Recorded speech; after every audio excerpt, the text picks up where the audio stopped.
Assalamualaikum students, I am Shizla Noor, your biology teacher, and I welcome you all to DPS online classes. Students, before we start our lecture, I would like to tell you the main objectives of today's lecture. At the end of this lesson, you will be able to define endocrine glands and hormones. You will be able to describe the function of pituitary gland in our body. You will be able to explain the hormones that are released by lobes of pituitary gland. And you will also be able to understand the function of hormones like somatotropic hormone, thyroid stimulating hormone, vasopressin, and oxytocin. So let's start our topic, that is chapter number 12, coordination and control. This chapter is already under discussion. In today's lecture, we are going to discuss about endocrine system of our body, which contains a number of important glands that performs and regulate different functions. The main contents of our topic are endocrine system, pituitary gland, and lobes of pituitary gland. So let's start our topic, that is endocrine system. The activities such as growth, reproduction, maintenance of glucose concentration in blood, reabsorption of water in kidneys, they all need to be regulated. So these are some of the very important activities and processes that take place in our body.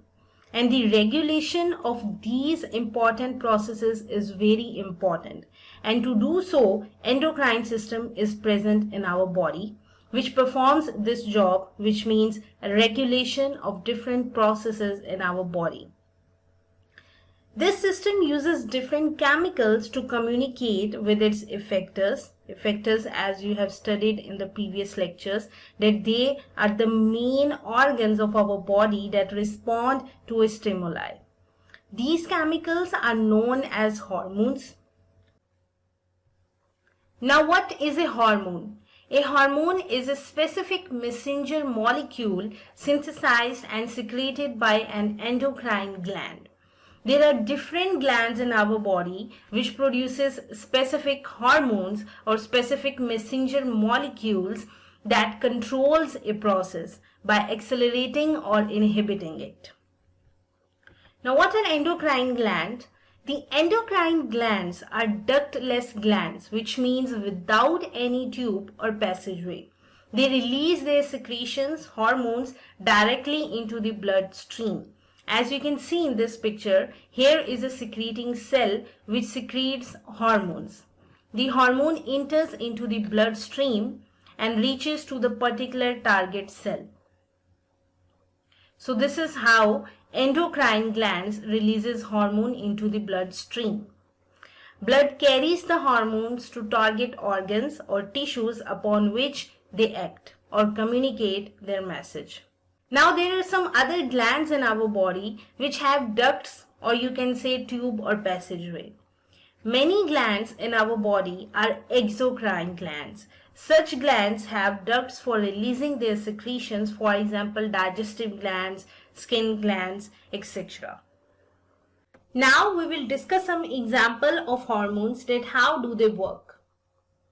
The stepwise process of metamorphosis in many animals is controlled by hormones.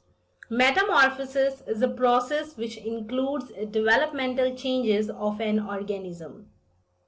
So hormone control all the changes that take place in an organism from larva stage to adult organism. Life activities such as cell division in invertebrates are also regulated by hormones. For example, in case of regeneration, hormones control that which part is to be regenerated during division. Hormones control activities like migration in birds. Because hormone control the appetite of birds, it allows the birds to migrate from one area to another area in search of food. Hormones have been identified even in unicellular organisms. For example, Tetrahymena is a ciliated unicellular organism that consists of hormones. Now here are some important endocrine glands that are present in our body. Number 1, pituitary gland. Number 2, thyroid gland. Number 3, parathyroid glands. Number 4, adrenal glands. Number 5, pancreas. And number 6, gonads. These are the important endocrine glands that are present in our body, and they control different functions by secreting hormones. In today's lecture, we are going to discuss about pituitary gland. So students, pituitary gland is a P-shaped gland attached to the hypothalamus of brain. As you can see in this picture, here is the pituitary gland, the P-shaped gland that is attached to the hypothalamus of our brain. It is also known as master gland because it controls the secretion of almost all the hormones in our body. It weighs about 0.5 grams, about the size of a pea. Many hormones like trophic hormones of pituitary gland influence the secretion of other endocrine gland. This is one of very important function of this gland, that it not only produces the hormones but also controls the secretion of other endocrine glands.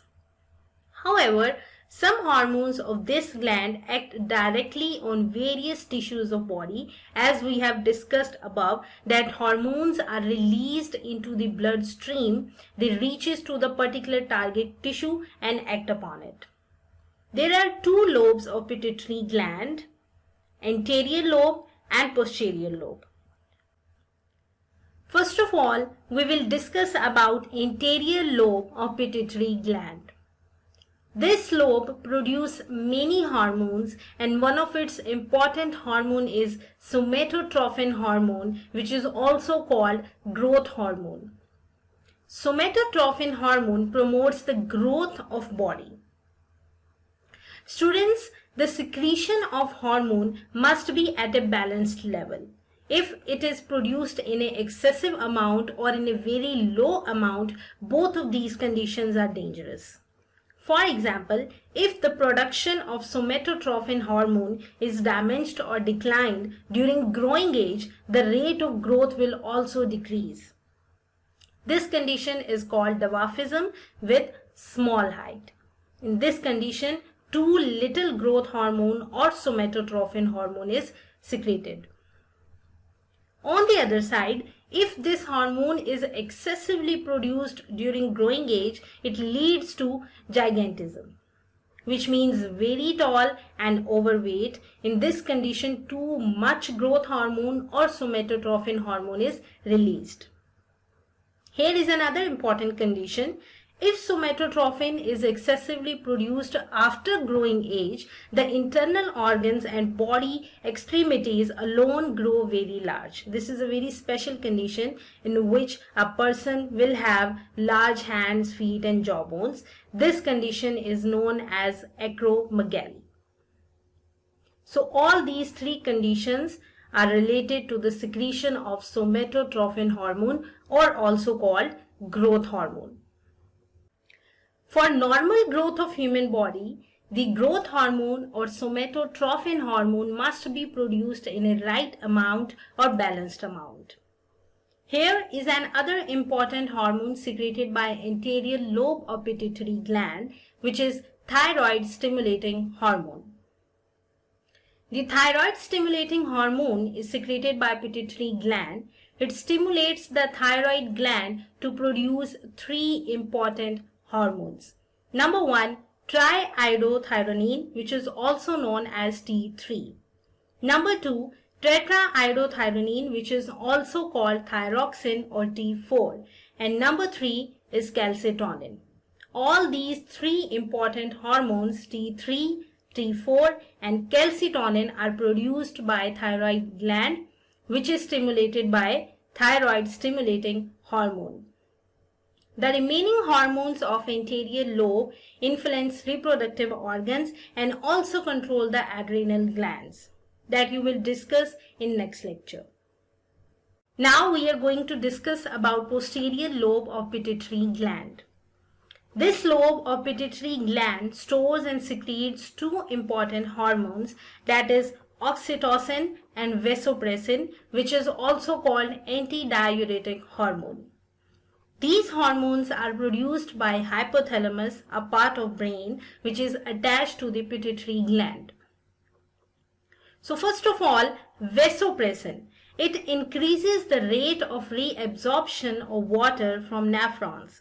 You have studied about the functioning of kidney in detail, where the reabsorption of water takes place. And this hormone, vasopressin, is responsible to maintain the level of water in our body. When we have low amount of water in body fluids, pituitary gland secretes this hormone, vasopressin, and so more reabsorption of water occurs from nephrons into the blood to maintain the level of water in our body. In this way, body retains the water and less amount of urine is produced. This is one of very important function of vasopressin. Have you noticed that during summer the urine output is low? Why? Because due to increased sweating on our body, the water level of blood is lowered. As a result, the pituitary gland releases more antidiuretic hormone into blood.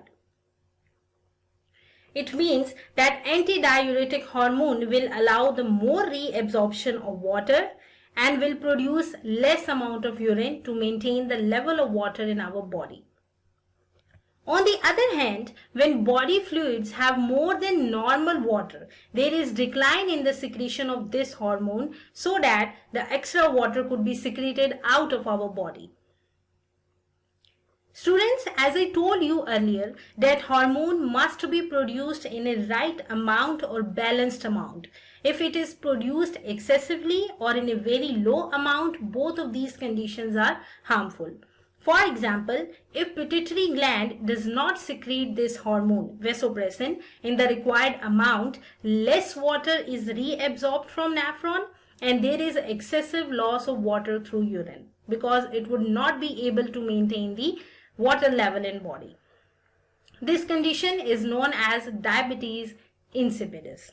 It happens when vasopressin or antidiuretic hormone is not secreted in a right amount. The other important hormone of posterior lobe of pituitary gland is oxytocin, which is very important in female as it stimulates the contraction of uterus walls in mothers for childbirth, and it is also very important for the ejection of milk from breast in females.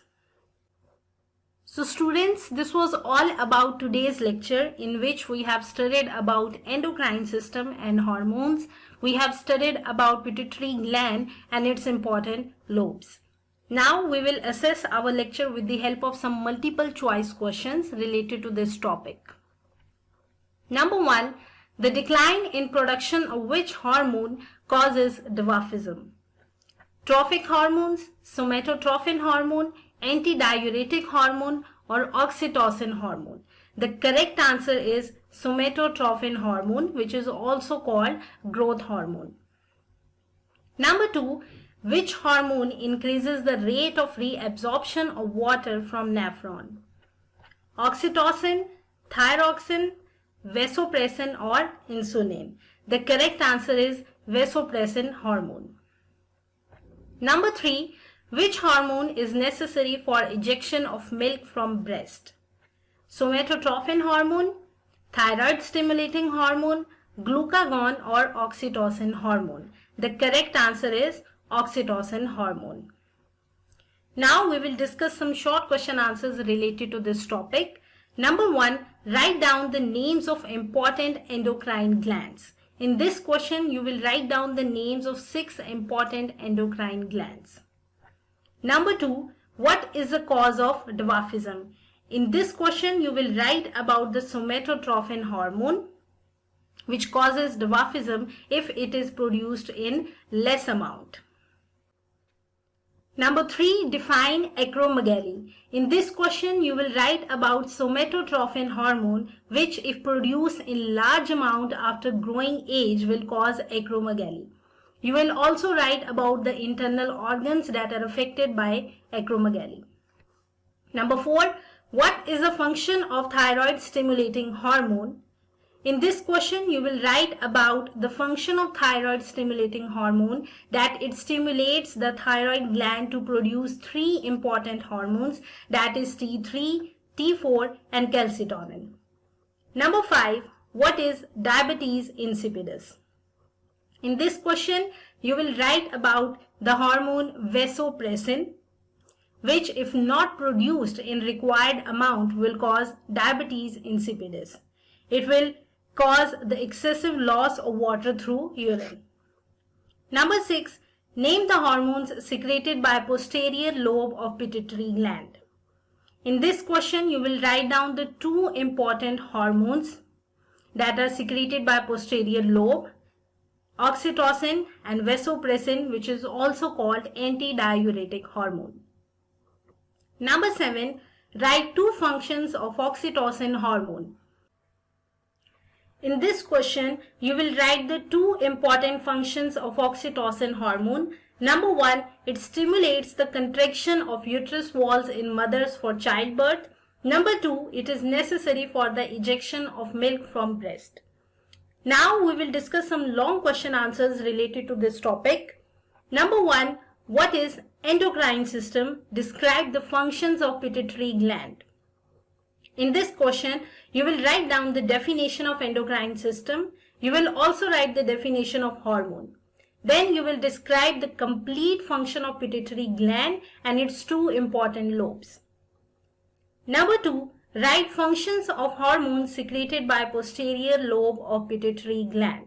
In this question, you will write down the function of 2 important hormones secreted by posterior lobe, that is oxytocin and vasopressin. So students, this was all about today's lecture. I hope you are clear with all the concepts. Thank you so much for watching this video. Allah Hafiz.